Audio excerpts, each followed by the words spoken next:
Shalom, selamat pagi Bapak Ibu Saudara. Terima kasih telah bergabung bersama kami dalam Renungan Harian Jemaat GKJ Bandung. Bersama kita akan mendengarkan firman Tuhan dan merenungkannya. Sabtu 11 Desember 2021.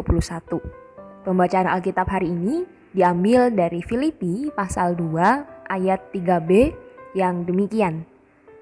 Sebaliknya hendaklah dengan rendah hati yang seorang menganggap yang lain lebih utama daripada dirinya sendiri.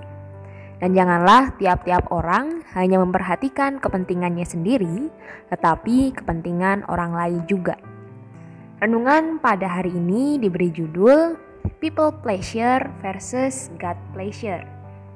Jemaat terkasih, memasuki tahun 2000-an, berkembang sebuah istilah yang marak dibicarakan oleh kaum muda. Istilah ini seolah menjadi sifat seseorang ketika berhadapan dengan lingkungan sosial tertentu. Istilah ini adalah yes man. Yes man adalah sebutan bagi orang yang tidak bisa menolak permintaan. Seorang yes man akan selalu mengiyakan permintaan tolong dari orang lain, bahkan walaupun kondisinya terbatas.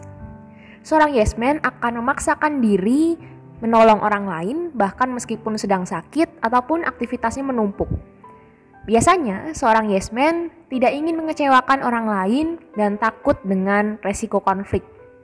Seorang yes man yang berlebihan akan menjadi people pleasure. People pleasure artinya orang yang orientasi hidupnya adalah untuk menyenangkan orang lain. Menjadi yes man tentu tidak sepenuhnya buruk. Dalam bacaan kita hari ini pun disebutkan bahwa kita perlu mengutamakan kepentingan orang lain di atas kepentingan kita. Kita juga harus berbuat baik dan murah hati pada semua orang.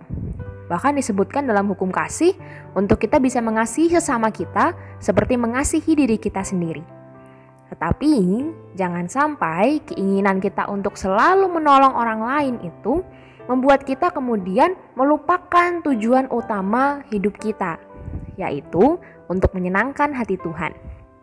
Pada realitanya, menjadi people pleasure tentu sangat melelahkan, karena kita tidak mungkin bisa menyenangkan semua orang secara terus-menerus. Walaupun menyenangkan hati orang lain adalah hal yang baik, tetapi sebelumnya, marilah kita periksa motivasi kita. Bila kita melakukannya dengan motivasi yang keliru, hal yang baik bisa menjadi tidak baik. Kita harus ingat bahwa segala sesuatu harus dilakukan dengan hati yang tulus. Jemaat terkasih, kembali pada pembicaraan kita tadi tentang kepribadian yes man. Jika menjadi yes man ternyata begitu berbahaya, lalu apa yang harus kita lakukan? Mari kita ingat bahwa hukum kasih berawal dari perintah pertama untuk mengasihi Tuhan, barulah dilanjutkan dengan perintah untuk mengasihi sesama.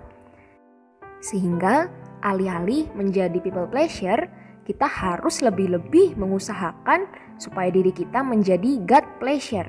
Melalui kata dan karya kita, sudah seharusnya kita kembalikan semua itu bagi hormat dan kemuliaan Tuhan. Jadi jemaat terkasih, apakah kita ingin menjadi people pleasure atau God pleasure? Pilihan ada di tangan kita semua. Selamat beraktivitas, selamat melayani, Tuhan Yesus memberkati. Amin.